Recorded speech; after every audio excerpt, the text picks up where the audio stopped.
Welcome to Rick Rack Ruby. I'm Laura Cluvo. Today we will be making this Doily-Winged angel ornament. She's fun and easy, so let's get started. To make the Doily-Winged angel, I'll start with the doily. This doily was a gift from my friend Diane. I have quite a few of them and I've been having a lot of fun. It's about 6 inches in diameter, and I like it because it has this linen fabric in the center. I did find that just starching and spraying and ironing and pressing, several times, it doesn't really provide enough sturdiness. So I've added a semicircle of 50 weight Pellon.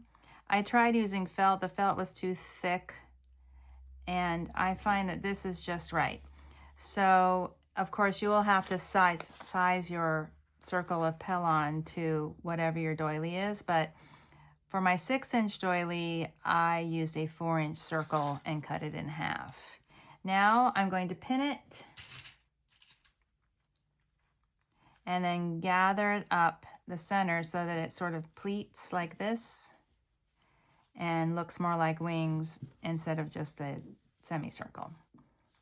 I have a doubled strand of quilting thread and a thimble. I like to use a thimble. I'm going to secure my thread up here and then just do a running stitch all the way down to the center and back up.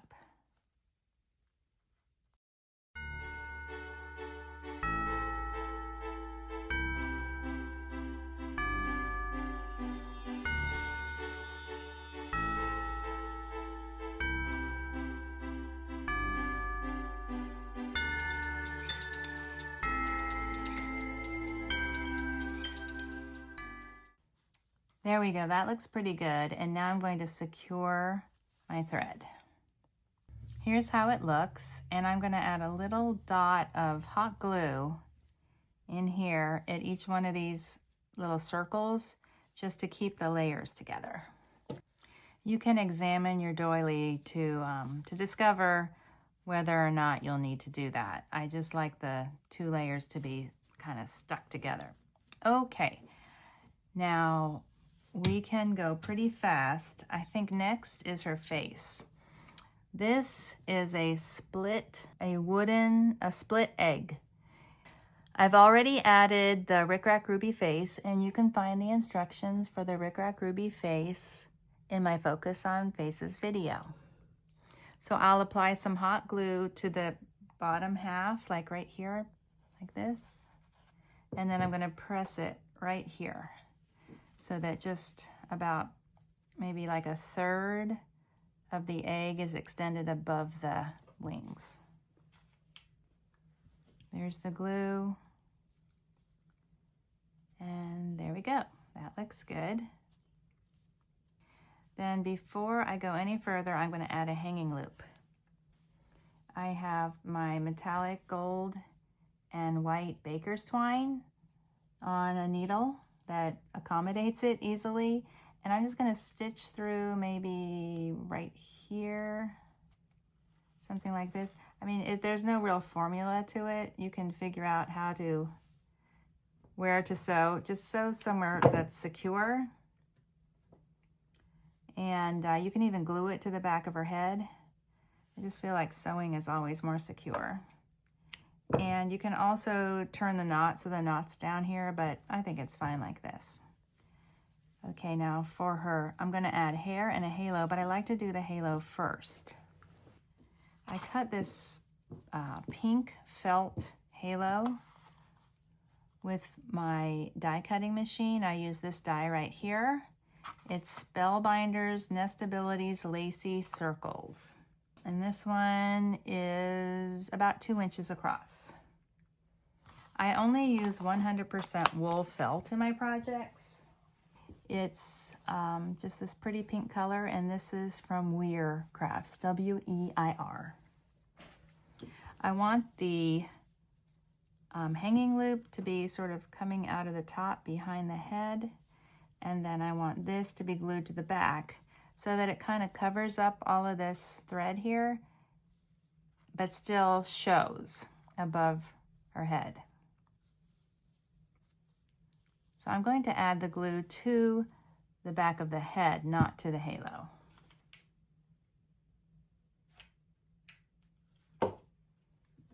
Then I'll press that onto the back of her head. This, you know, it's nice if you can get it centered with the same amount of halo showing on each side. I do sort of aim for that. That looks good. Now we'll do the hair. I'm using 2 different types of yarn, the loopy mohair and the fuzzy mohair, but they're pretty fine. Oh, they're pretty fine. They're fine. So I'm gonna probably wrap 5 times.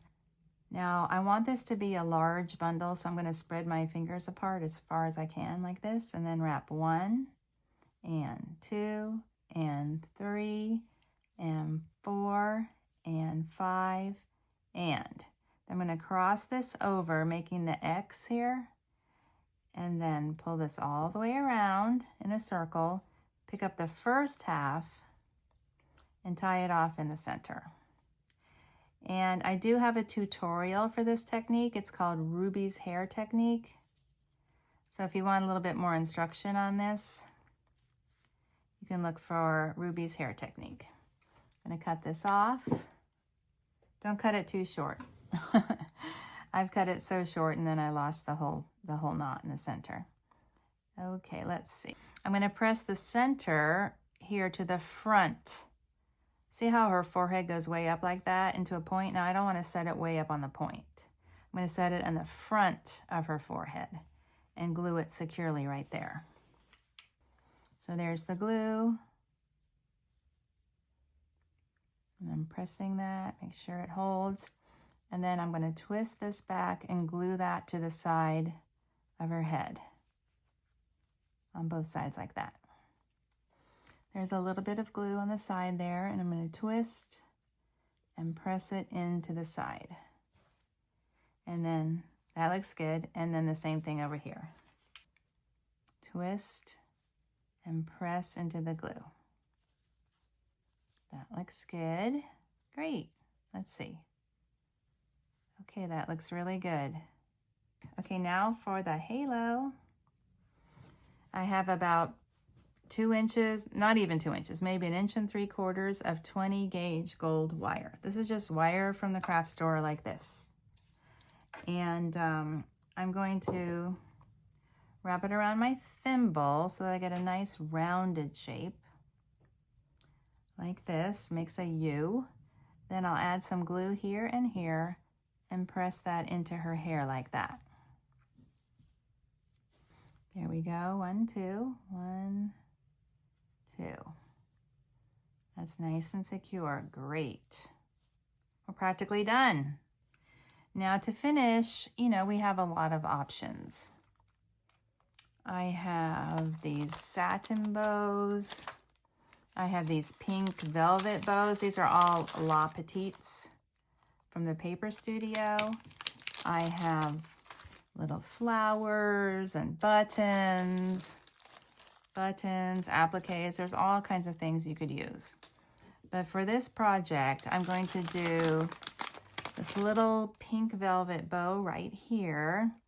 And then sometimes I will add like this one has a flower in her hair, and that's really cute. I did a white flower, that's cute. This one's really different. I did red hair and a hot pink velvet bow, that's cute. Oh, this one I didn't put the interfacing in between, the 50 weight Pellon, so you can see it's a little more floppy. But for this one, I'm just gonna do the pink flower right here on top of the bow.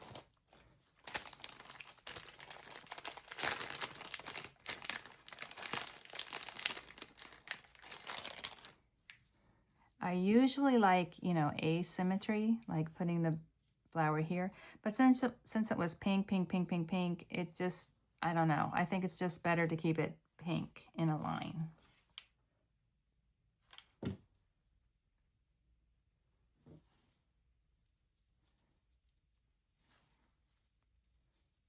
Let's do it like this. Okay, that's better. That gives it a lot of dimension with the velvet from the bow and the paper flower and the pearl, the yarn, the felt, the wire. All of it is sort of a mixed media look, and I really like that. We're done. Here's how it looks on the back. There's nothing to it. You can make a dozen of these in an evening.